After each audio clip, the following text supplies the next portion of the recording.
So hello everybody, this is Bhante, Joe here, and I'm just here at Endagala, this ancient ruin. I actually haven't been here for a while, and thought to record a short Dhamma discussion for the internet.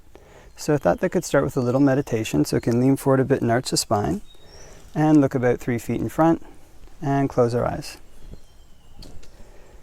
And can spread thoughts of goodwill to our right hand side, wishing may all beings to my right be happy and at ease.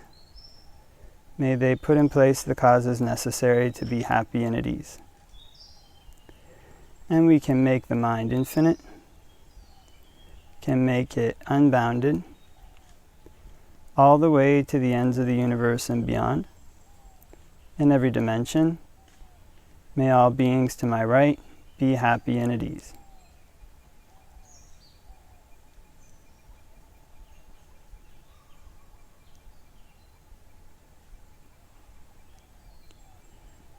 And we can spread thoughts of goodwill to our right hand side and our left hand side. May all beings to my right and my left be happy and at ease. May they put in place the causes necessary to be happy and at ease.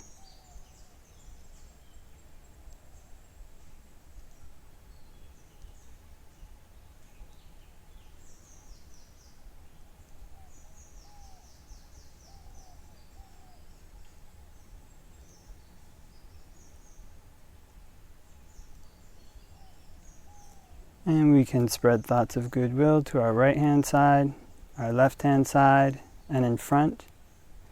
May all beings to my right, my left, and in front be happy and at ease.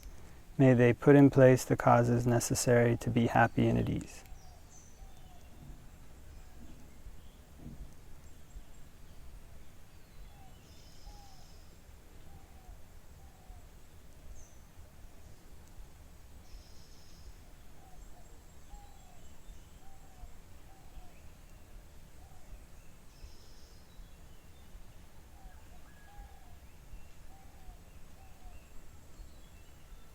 And we can spread thoughts of goodwill to our right hand side, our left hand side, in front, behind, in all 4 directions. May all beings in all 4 directions be happy and at ease. May they put in place the causes necessary to be happy and at ease.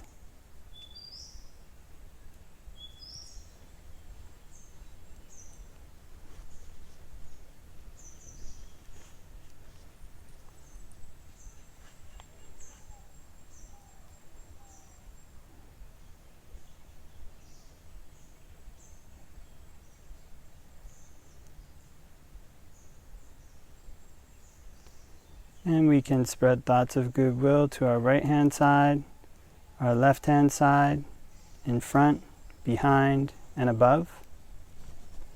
May all beings in all 4 directions and above be happy and at ease. May they put in place the causes necessary to be happy and at ease.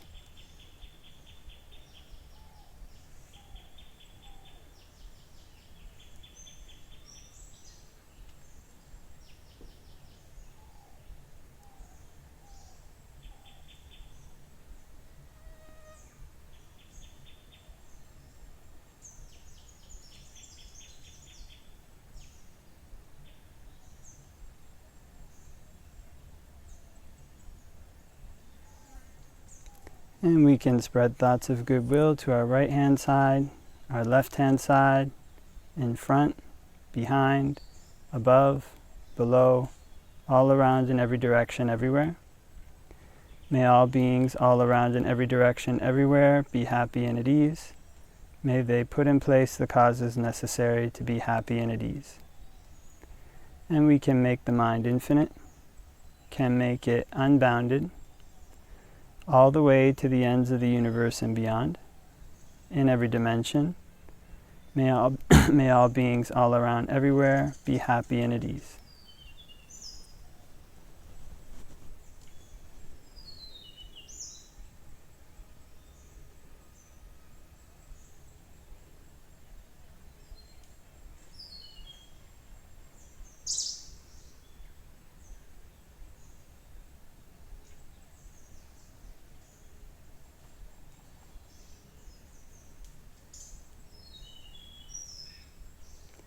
And before we finish meditating, can spend a bit of time contemplating impermanence, how all things that arise are subject to changing. They're not me, they're not mine, they're not myself.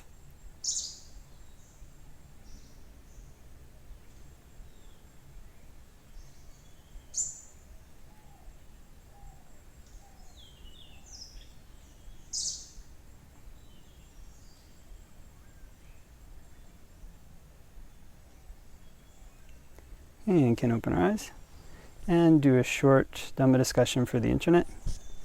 Namo tassa bhagavato arahato samma sambuddhassa.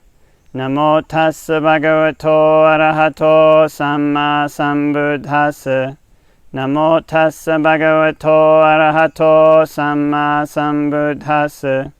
Buddhaṃ saranang gacchāmi, Dhammāṃ saranang gacchāmi, Sanghaṃ saranang gacchāmi.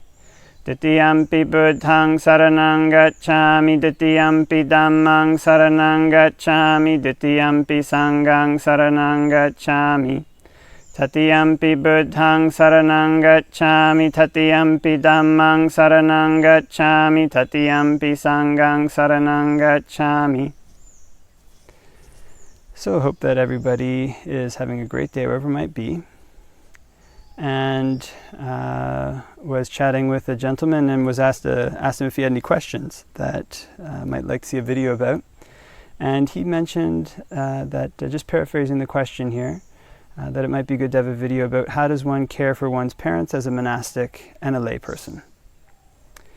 And so basically, as a layperson, one's duties to one's parents are material, in part. The same way that they've helped one helps them. If they've provided one with food, with clothes, with drink, and with shelter, and in return, when they grow old, one provides them with these things. One tries to make sure that they never lack for anything. Remember one time I was with a senior monk, and he was asked a question by one of the people who come to see him. And it was a lady. She had a very difficult relationship with her father, and her father was, I think, a very angry man and would strike his children. And so she asked, you basically had a lot of trouble, more or less, knowing what the proper bounds for the relationship were with her father. And his answer to her was basically that even if one's parents have been really terrible towards one, that one should at least make sure that they never lack for what they need materially, that they basically don't lack for food, clothes, shelter, or medicine. So what it doesn't mean necessarily is that there's a kind of range in a person's relationships with their parents, and to a certain extent one has to turn the dial to make sure that one addresses or repays them in a way that's appropriate. So it doesn't mean if that one has had a terribly abusive relationship that one can necessarily become super close with one's parents. That's not always possible. But at the very least, one wants to make sure that they don't lack for anything materially. This is one's basic duty to one's parents.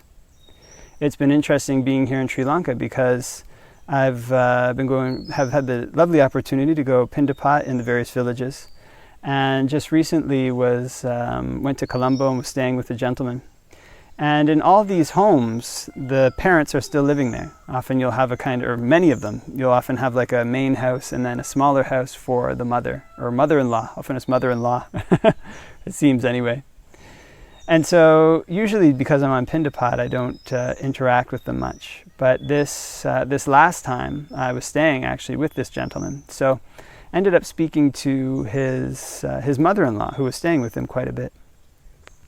And what one tends to find that's very inspiring about the way these, at least what I saw there, feel that is a trend that may have seen in Sri Lankan culture, is that there's material support provided, of course, for the older generation, but there's also quite a lot of love and emotional support, one might say.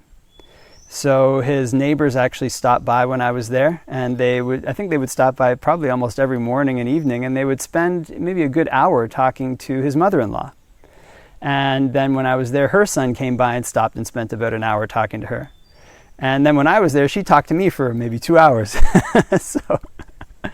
And she had this saying, she said, I had 2 daughters, but I have many, many sons. And so she would think of all these various people who came into her home like her sons, and they would think of her like their mother. So there's also this aspect of caring for one's parents where one cares for them not just physically, but also cares for them emotionally. So if one has a home, one doesn't just want to, the basic thing that one never falls below is providing them with their material supports, but one also wants to support them emotionally. One wants to try to do things with them, spend time with them, and speak to them, and relate to them, make them feel that there's somebody there who cares about them and who wishes them well. It doesn't have to be something where it's 10 hours a day, but even a little bit, even kind of 45 minutes, whatever it might be, spending time with people of the older generation is something that can make them feel supported, feel loved, and feel cared for. And so this is another important way that one can repay or help to repay one's parents, is that when one is a young child, one doesn't know anything, doesn't see anybody, can't walk, can't talk. And I think even scientific research has shown that basically when a baby looks into a mother's eyes or the mother feels love, it immediately affects the wiring of that baby's brain. It's kind of the baby feels the love of their mother or father, kind of whoever it is. And so in the same way, when people get old, being old is almost the reverse of being young, we can re-provide them with that same caring that they gave us. We can re-provide them with the feeling of being loved, of being cared for, in spending time with them, and in doing little actions, paying attention to what their needs may be, basically making them feel like they're a valued and needed or cared for member of the community, or home, community, whatever it might be. So as a monastic, as a monk, one has senior monks. They're kind of much more senior they're senior to oneself, and the Buddha set up a system whereby nobody's really equal. It's not really a meritocracy. Everybody is either senior or junior. And because of this, when one relates to senior monks, one relates to them in a particular way. One doesn't relate to them like one is a friend necessarily. There's a friendliness there, but there's always a kind of level of respect, whoever it may be, who's senior to one. And the interesting thing about this is that when one relates to the older generation in a way that's respectful, in a way that's caring, they in turn want to give their best back to you. So oftentimes one may think, especially in the modern economy, which is very merit-based, that, old people's skills, like once they've gotten old, their knowledge of computers is outdated, or their knowledge of, how to do things is outdated. And so there's not so much that we have to learn from them because we've got our own new way of doing things, which may be better. Now, in a worldly sense, of course, this may be true, but there's quite a lot of knowledge and wisdom that the older generation can always impart to one. So one can see this very clearly as a younger monk interacting with the older monks. They can help to steer people away from obstacles that may not be obvious to one, but that they've seen other monks fall into. And so this is something that the older generation, our parents, grandparents, when they tell us stories about their life, when they interact with us in this way, that we learn from their wisdom. We learn to recreate the good things that have happened in their life. We learn to avoid the pitfalls that have happened in their life. And in this way, this emotional support for our older generation comes back to us, so that we're in turn emotionally supported. The interesting thing about this type of caring for parents, caring for the elder generation, is that it's something that starts off, if one has never done it much, this kind of caring, it can seem like a bit difficult. When I was a young monk, having to go out and care for the older monks is kind of work. You kind of have to go clean kuttis and these kind of things. But then the interesting thing is that when one does this for a longer period of time, 1 year, 2 years, 5 years, 7 years, then this becomes something that one can really start to enjoy. You can really start to enjoy and appreciate the relationship that one has with the older generation, and they in turn appreciate you. So it's this mutual support that one has for one's parents. It's kind of one supports them emotionally, one supports them physically, and in return one is supported by them.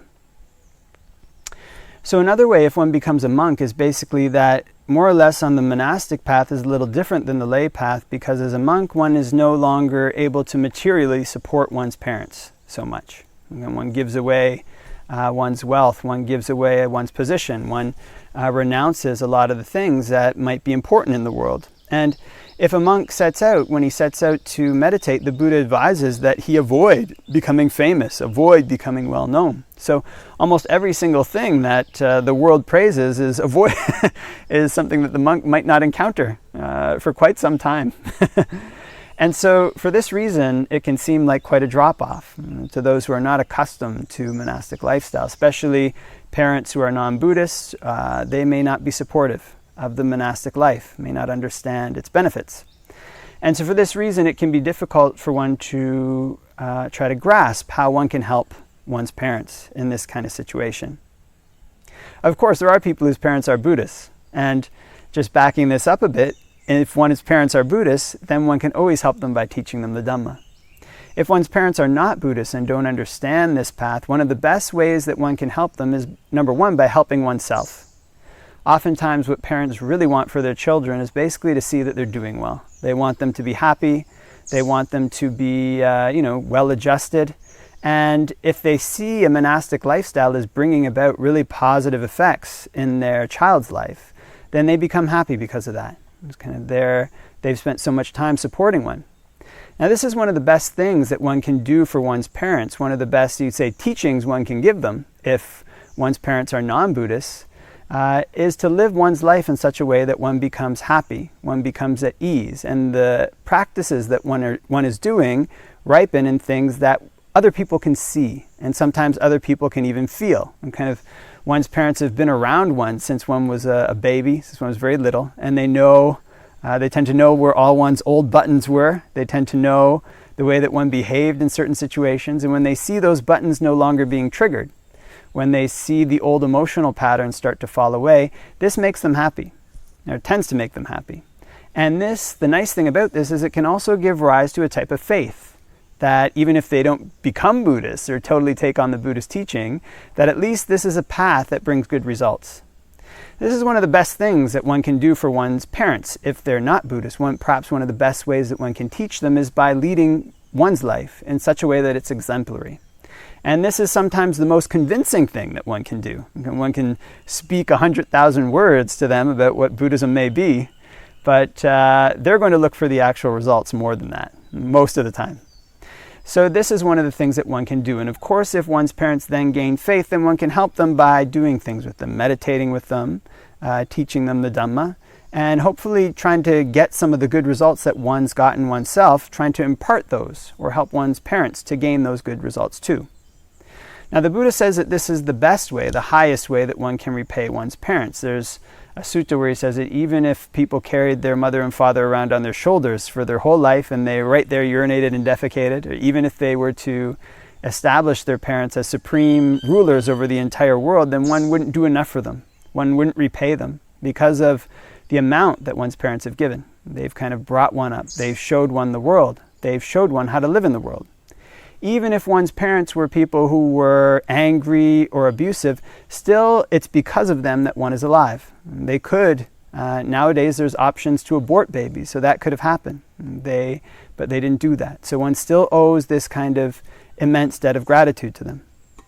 But what the Buddha teaches is that the way that one can repay them, he says even more than repay them, is to establish a person without conviction with conviction, to establish a stingy person in generosity. Basically to establish people in the wholesome qualities that they don't have, because these are the wholesome qualities that ripen in happiness. And so in the same way, ideally, that one's parents brought one up and showed one the world, by the example of one's practice, by the choices one makes in one's life, one can also ideally help them. If they are not accustomed to these things, one can help them to find the happiness that ideally one has found oneself. And it's in this way that the Buddha says one repays one's parents and more than repays them. So there's always these different options, or these different options. If one is a lay person, one can support one's parents materially. One can support them emotionally. Obviously, as a lay person, one can also support them with the Dhamma. And if one goes forth and one's parents are not supportive, one of the best ways one can support them is by becoming happy, easeful, and stable oneself. And obviously, but the highest way that one can support one's parents is if one can help them gain the happiness that one has gained oneself, or if one can show them the path to the happiness that the Buddha found. This is the way that one can repay one's parents and more than repay them. Okay, so I think leave that for reflection, and hope that everybody has a great day wherever it might be, and wishing all the blessings of Dhamma practice.